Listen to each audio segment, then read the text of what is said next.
तो वो अगर ये चाहे कि हम कुरान में तलाश करें कि हमारा माद्दे तारीख़ विलादत क्या है, तो तुम्हारा माद्दे तारीख़ विलादत कुरान में मौजूद है, वो तुम्हें मिल जाएगा। सुभान अल्लाह, सुभान अल्लाह। जो भी इल्म पर परवान चढ़ जाए और वो अपना माद्दे तारीख़ विलादत कुरान से निकालना चाहे तो वो कुरान में मिल जाएगा, इसलिए कि तुम्हारा माद्दे तारीख़ विलादत कुरान में है। और कुरान में सिर्फ माद्दे तारीख़ विलादत ही नहीं, कुरान में सब कुछ है। जो कुछ तुम कुरान में तलाश करोगे वो तुम्हें कुरान में मिल जाएगा। तो आला हजरत ने भी अपना माद्दे तारीख़ विलादत कुरान से तलाश किया।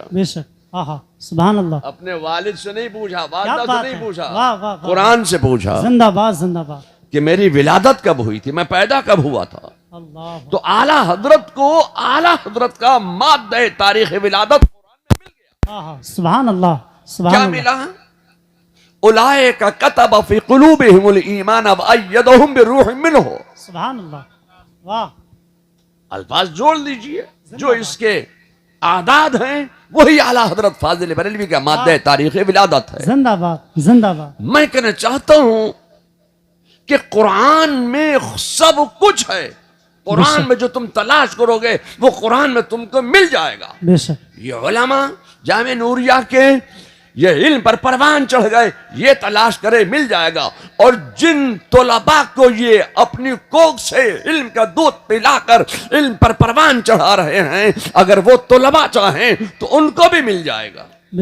सब कुछ है। मगर मैं आपसे कहना चाहता हूं कि इसमें कमाल क्या है। आला हजरत ने तलाश किया तो इसमें आला हजरत ही का क्या कमाल है, ये तो कोई भी कर सकता है। मैं आपसे कहना चाहता हूं, खुदा की कसम, कमाल तो ये है कि अपने इंतकाल की तारीख, अपने विसाल की तारीख, अपने दुनिया से रुखसत होने की तारीख कुरान से निकाल कर दिखाओ। क्या बात है, वाह वाह वाह वाह वाह। कुरान में है। तुम्हारा इंतकाल कब होगा कुरान में है। जो इल्म पर परवान चढ़ जाए कुरान में अगर तलाश करे उसको मिल जाएगा। मैं कहना चाहता हूं कि खुदा की कसम, ये कमाल भी अगर किसी को हासिल है तो मेरे इमाम अहमद रजा को ये कमाल हासिल है। क्या आला हजरत फाजिल बरेलवी ने जब चाहा कि मैं देखूं कि मेरा इंतकाल कब होगा तो किसी काहिन के पास नहीं गए, किसी नुजूबी के पास नहीं गए, गए तो कहां गए? कुरान के पास गए, कुरान खोला, कुरान में तलाश किया कि मेरा इंतकाल कब होगा, मेरा विसाल कब होगा, मैं दुनिया से रुखसत कब होऊंगा। कुरान में मिल गया। वो युताफ़ु अलैहिम बिआनियत मिन फिद्दतिन व अकवाब। क्या बात है। इस आयत मुबारका के सुभान अल्लाह आप आदाद जोड़ लीजिए तो जो इस आयत करीमा के आदाद हैं वही आला हजरत का माद्दे तारीख़ विसाल है। मैं आपसे कहना चाहता हूं लोगों, ये मदारिस इस्लामिया का कमाल है कि अपने तुलबा को वो इल्म पर परवान चढ़ा रहे हैं। और ये जामिया नूरिया जो मेरे अम्मे मोहतरम हज़रत मौलाना मन्नान रज़ा ख़ान साहब क़िबला मद्दज़िल्लहुल आली के ज़ेरे निगरानी इमरान मियाँ समनानी के देख रेख में ये असातिज़ा अपने तलबा को इल्म पर परवान चढ़ा रहे हैं। अल्लाह ताला इस इदारे को दीन सुन्नियत की और मसल की आला हजरत की तरवीज इशाअत का अजीम किला बना दे। आमीन अल्लाह। और यहां से दीन और सुन्नियत की आबियारी होती रहे। आमीन आमीन अल्लाह। अब मैं आपसे कहना चाहता हूं कि एक वो दौर था कि जब हिंदुस्तान में अंग्रेजों के इशारे पर, ब्रिटिश के इशारे पर, ब्रिटिश ने एक नया मजहब बनाया जी, एक नया अकायद लोगों को पेश किए।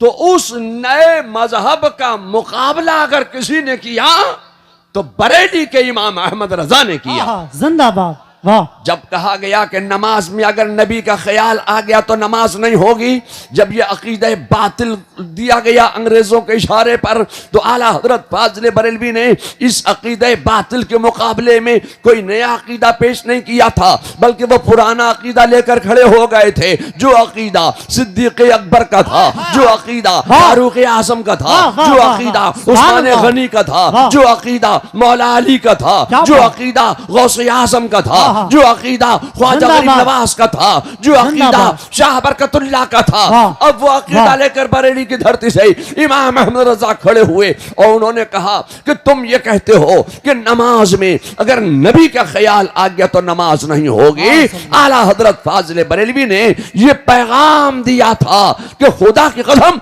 हम ये कहते हैं कि नमाज नाम है ख्याल मुस्तफा में डूब जाने का। वाह, जिंदाबाद। बेशक। मैं आपसे कहना चाहता हूं कि फिर अंग्रेजों ने अपने पिट्ठुओं के जरिए एक अकीदा कौम को और दिलवाया कि मोहम्मद या अली जिसका नाम है वो मरकर मिट्टी में मिल गए। माज़अल्लाह रब्बिल आलमीन। जवाब बरेली से इमाम अहमद रजा ने दिया और मुस्तफा जान रहमत के हयातुन नबी होने पर ऐसे दलाइल और बराहीन के अंबार लगा दिए कि आज तक दुनिया बदअकीदगियत तड़प रही है, फड़फड़ा रही है, मगर आला हजरत के दलाइल और बराहीन का वो कोई जवाब नहीं दे पा रही है। बेशक, बेशक। इल्मे गैब का इनकार किया गया, हाजिर और नाजिर होने का इनकार किया गया। मैं आपसे कहना चाहता हूं कि उस वक्त बड़ी बड़ी खानकाहें मौजूद थीं, बड़े बड़े मदारिस मौजूद थे, मगर उस वक्त किसी ने कोई जवाब नहीं दिया, सब चुप।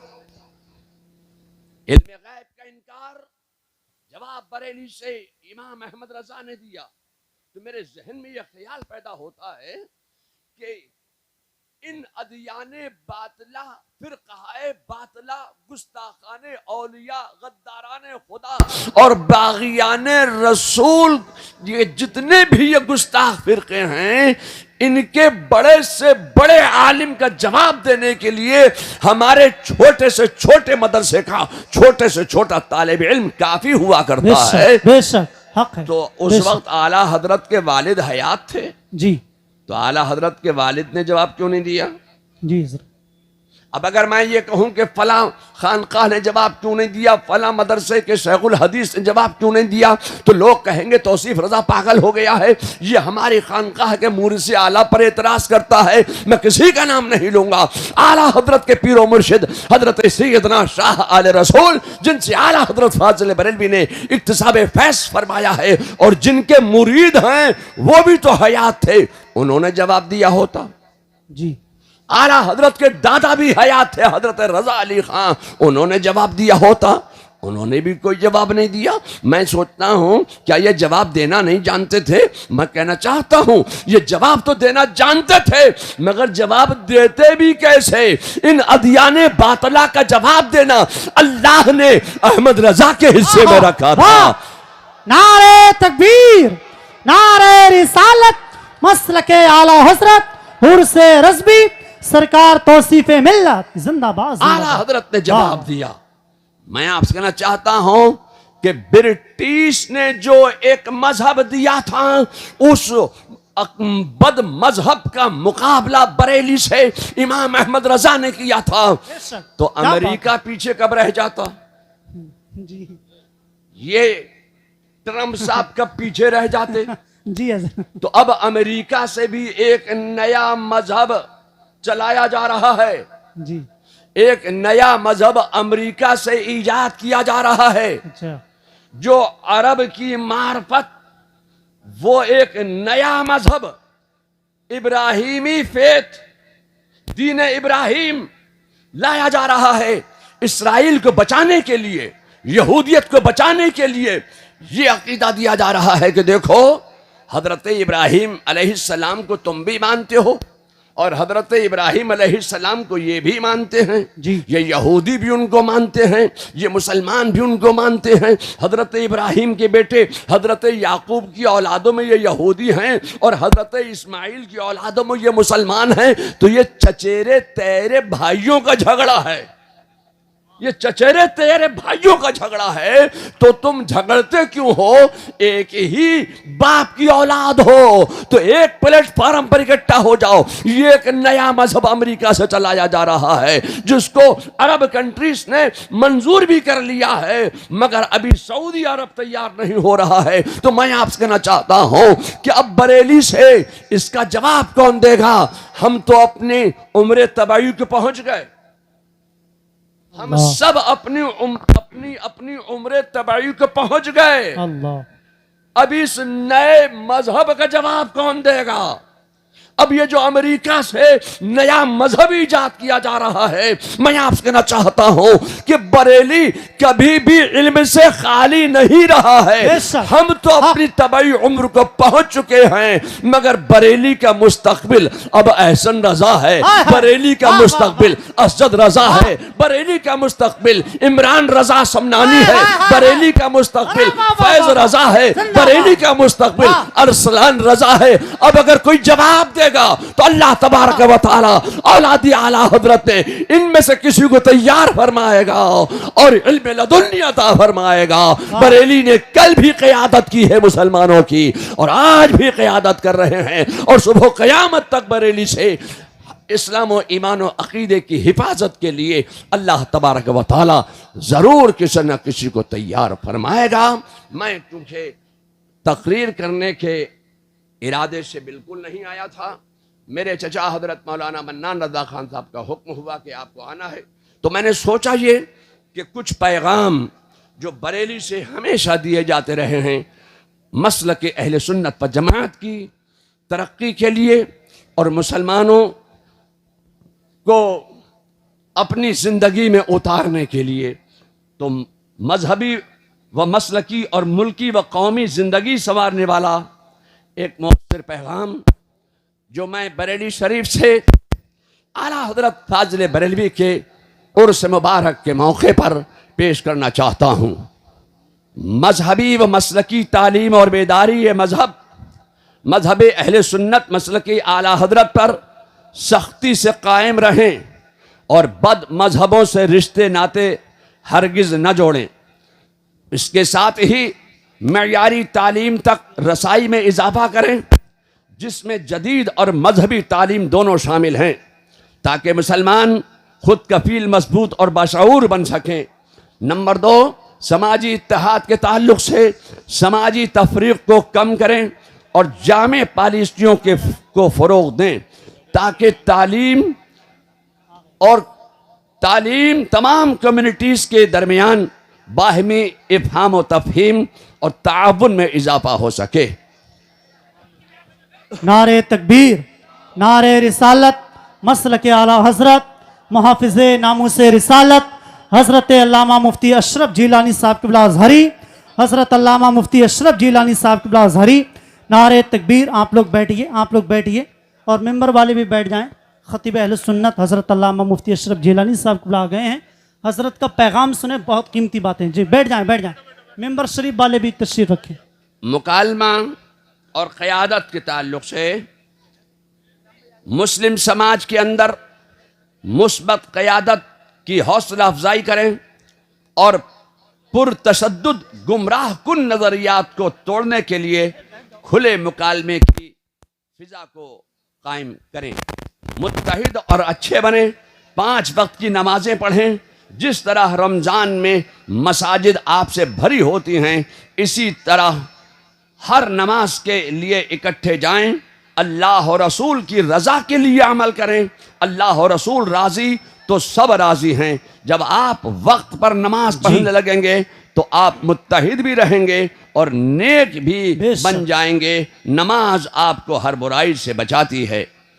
नंबर 5, हम आहंगी पैदा करने और मुल्की मफाद के लिए सभी अहले वतन मुत्तहिद रहें।